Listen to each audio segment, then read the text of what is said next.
Hello friends, welcome back. In previous class of the session we have learned the consumption functions and saving functions and the break-even point. So in current class or the current session we will learn deficit demand and excess demand.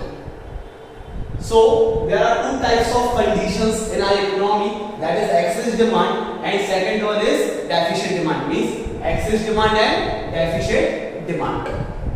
So पहले हम बात करते हैं sir what is deficient demand. Deficient demand होता क्या है? तो deficient demand means a demand where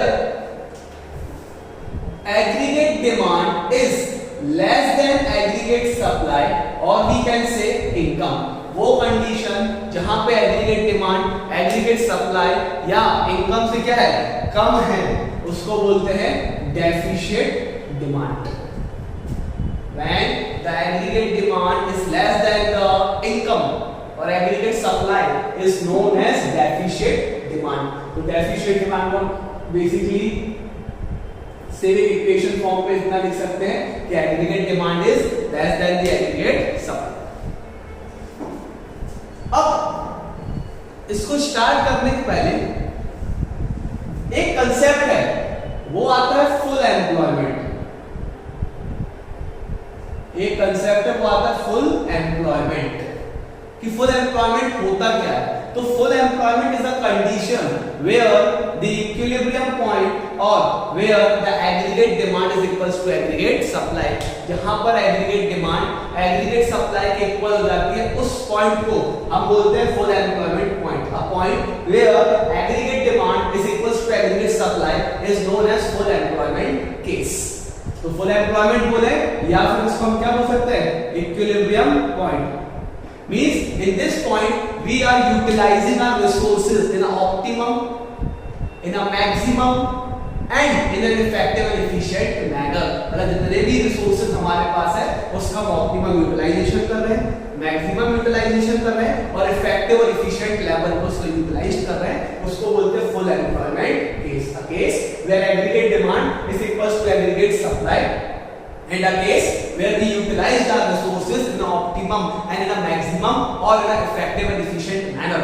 That point is known as equilibrium point and full employment case. Clear to everyone? Good. So the question arises, so sir, what is deficit demand then?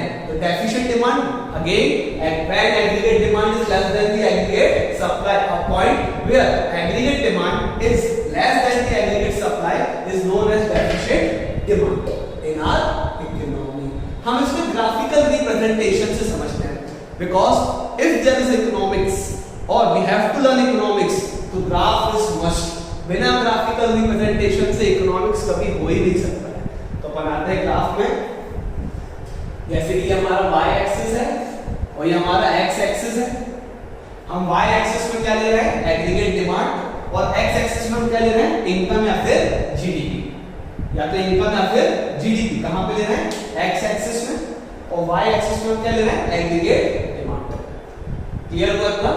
So first ये जो आपको g curve दिख रहा है, ये g curve draw कर रहा है एग्रीगेट डिमांड कर्व। ये जी पॉइंट जो जी कर्व जा रहा है, ये पॉइंट किस कर्व को बना रहा है, एग्रीगेट डिमांड कर्व। ये ऐसा कर्व है जो फुल एम्प्लॉयमेंट लेवल बता रहा है। ये कौन सा पॉइंट बता रहा है, फुल एम्प्लॉयमेंट लेवल बता रहा है। Why? Because in this point at the point of E, at the point of E aggregate demand is equals to aggregate supply. क्या हो रहा है, aggregate demand is equals to aggregate supply. तो इस point को फुल इक्विलिब्रियम कर्व और full employment curve बोल सकते हैं। But if our aggregate demand fall, if our aggregate demand fall in economy, हमारी इकोनॉमी में एग्रीगेट डिमांड कम हो गई, तो ये जो बी पॉइंट आ रहा है, ये बी पॉइंट क्या बता रहा है, एग्रीगेट डिमांड कर्व बता रहा है। लेकिन this types of planned aggregate demand, this types of curve planned aggregate demand curve, or we can say underemployment, or we can say underemployment का मतलब when there is a remain unsold stock, मतलब हमारे पास कुछ goods produced हो गए, बन गए हैं, लेकिन बिके नहीं है, इसको बोलते हैं under employment case. Means we are not utilising our resources in optimum, in effective and efficient manner, मतलब कुछ गुड्स बन तो गए लेकिन अभी तक बिके नहीं है, उसको बोलते हैं अंडर एम्प्लॉयमेंट केस। सो जब डेफिशिएंट डिमांड आता है तो डेफिशिएंट डिमांड के टाइम पे क्या आता है? Under employment. क्या आता है डेफिशिएंट डिमांड के टाइम पे? Under employment. क्लियर हुआ इतना? यस और नो? चलिए गुड। सो अपन ने फुल एम्प्लॉयमेंट कवर किया, क्या होता है फुल एम्प्लॉयमेंट, अपन ने अंडर एम्प्लॉयमेंट देखा। सो अगर कभी आपसे पूछा जाए अंडर एम्प्लॉयमेंट कर्व और under employment point struck at which case, तो डायरेक्टली आप बोलेंगे deficient demand. When there is a deficient demand in economy there will be under employment. Clear हुआ? कर्व पे आते हैं, जो ई पॉइंट बन रहा है ये हमारा इक्विलिब्रियम पॉइंट है, ये जो क्यू पॉइंट बन रहा है यहां भी देखिए एग्रीगेट डिमांड किसके इक्वल है? एग्रीगेट सप्लाई के इक्वल है, लेकिन इसको हम पॉइंट ऑफ अंडर एम्प्लॉयमेंट बोलेंगे। क्या बोलेंगे इसको? Point of under employment. Means there is some remain unsold stock। इस पॉइंट पे अभी भी क्या है? कुछ माल बन के रखा है लेकिन बिका नहीं है। So this is point of under employment। तो E पॉइंट को इक्विलिब्रियम पॉइंट बोलेंगे because it is a full employment point। Q point को पॉइंट ऑफ अंडर एम्प्लॉयमेंट बोलेंगे। Why?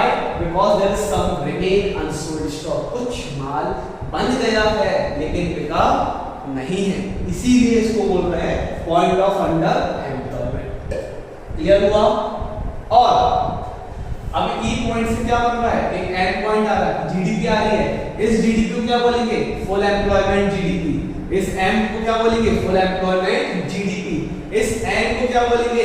Under employment GDP. तो full employment GDP is the GDP, और we can say gross domestic product, where we sold all such goods and services which are produced in our economy। एक साल के अंदर, इस साल में हमने जितना भी माल बनाया है सब बेच दिया है, उसको बोलते हैं फुल एम्प्लॉयमेंट जीडीपी। ये कब होता है? जब एग्रीगेट डिमांड एग्रीगेट सप्लाई के इक्वल हो, जब आता है ये अंडर एम्प्लॉयमेंट जीडीपी, मतलब हमने कुछ माल बनाया अपनी इकोनॉमी में इस ड्यूरेशन में, लेकिन वो फुल्ली सोल्ड नहीं हुआ है, तो इसको बोलते हैं under employment when aggregate demand is less than aggregate supply. Clear? ये हो गया हमारा है डेफिशिएंट डिमांड। इसी के साथ अब सेकंड केस आता है हमारा एक्सेस डिमांड। इसी के साथ सेकंड केस हम स्टार्ट करेंगे, वो है हमारा एक्सेस डिमांड। ठीक है? तो अब एक्सेस डिमांड का मतलब क्या हुआ? Access demand means when the plant demand is greater than aggregate supply. When aggregate demand is greater than aggregate supply, मतलब जो हमने माल बनाया उससे ज्यादा उसकी डिमांड है। If we have produced 10 units but there is a demand of 12 units, so excess demand is of 2 units। मतलब माल कितने प्रोड्यूस किया? We have produced 2,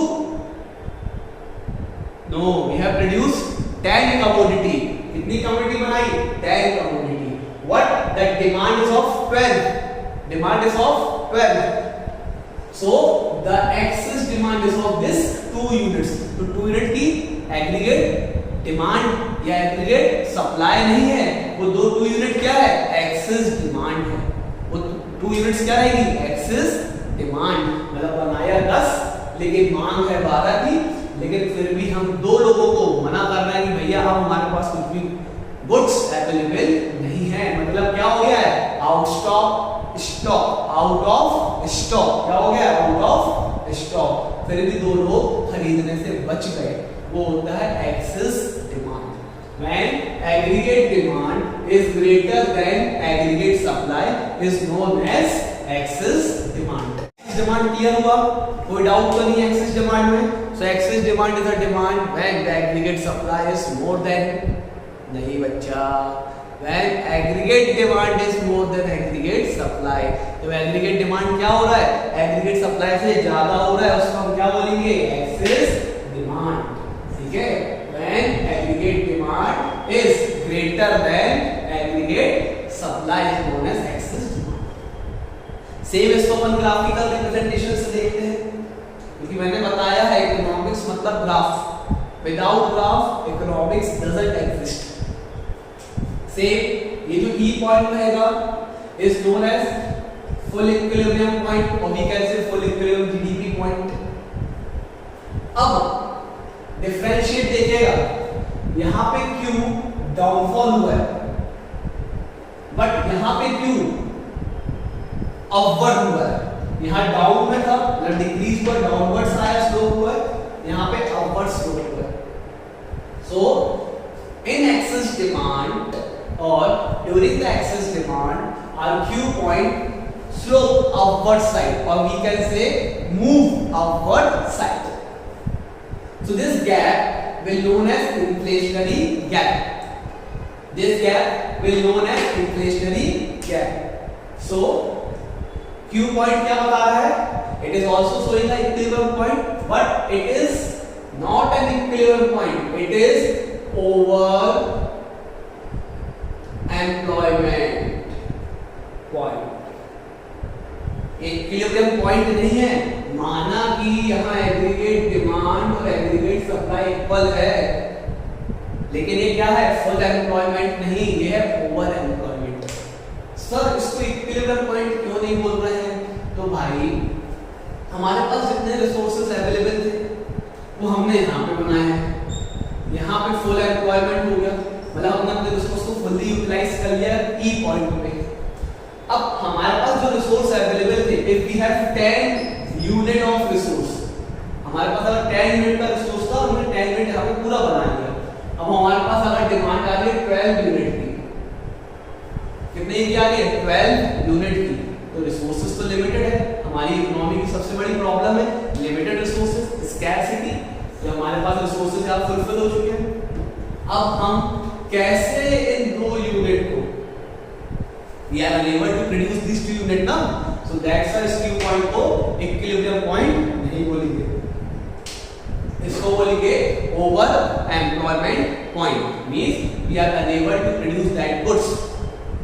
तो इस गैप को हम क्या बोलते हैं, inflationary gap, और we can say excess demand। Clear हुआ था? यस और नो, कंफर्म? फिर से रिकॉल कर रहे हैं, deficient demand means when aggregate demand is less than the aggregate supply. Excess demand means when aggregate demand is greater than aggregate supply. Full employment मतलब where aggregate demand comes to aggregate equals to aggregate supply, और we can say equilibrium. Here we are fully utilizing, हम क्या कर रहे हैं, अपने resources को fully utilise कर रहे हैं। अंडर एम्प्लॉयमेंट सम रिमेन है, कुछ अनसोल्ड स्टॉक है हमारे पास। ओवर एम्प्लॉयमेंट में क्या हो रहा है, we are unable to fulfil the more and excess demand because our resources are fully utilised. Clear? अभी भी कोई डाउट है क्या? तो ई का मतलब इक्विलिब्रियम, डेफिशिएंट डिमांड के टाइम पे Q डाउनवर्ड साइड स्लोप हो रहा है, और इनका जो गैप बन रहा है वो डिफ्लेशनरी गैप बनेगा। इन एक्सेस डिमांड के टाइम पे Q अपवर्ड साइड मूव हो रहा है, इनका जो गैप रहेगा वो इन्फ्लेशनरी गैप रहेगा। ये जो Q बना रहा है डेफिशिएंट डिमांड में, ये पॉइंट ऑफ अंडर एम्प्लॉयमेंट है। क्यों? क्योंकि रिमेन अनसोल्ड स्टॉक है। और ये Q ओवर एम्प्लॉयमेंट है। क्यों? क्योंकि ओवर डिमांड है, एक्सेस डिमांड है। क्लियर? कोई डाउट? कंफर्म? चलिए अब पढ़ेंगे इसके बाद कॉजेस एंड रीजन।